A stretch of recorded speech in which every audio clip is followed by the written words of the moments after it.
আমি শক্ত করে বললাম, ভাই তোমার উপরে তুমি রহম করো, নিজেকে মানুষ বানাও ভাইয়া, ইনসান বানাও, ইনসান বানাও, বুঝতে চেষ্টা করো। এমন সুন্দর জীবন নষ্ট করে দিচ্ছ কেন? এমন হায়াত নষ্ট করে দিচ্ছ কেন? এই পর্যন্ত যে যতগুলো নারী দেখছো সবগুলো দিলে তুমি সামলাইতে পারবা?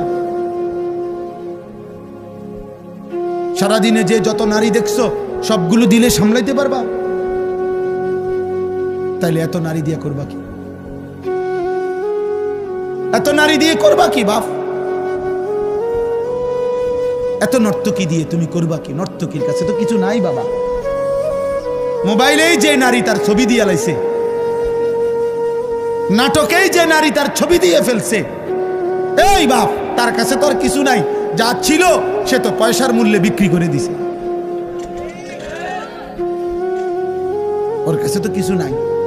ওর হাসি তো ধোকা, ওর দেহ তো ধোকা, ওর রূপ যৌবন তো ধোকা। বেহায়া নারী, বেপর্দা নারী, সে তো নিজের রূপ আর যৌবন ফেরি করে দিছে।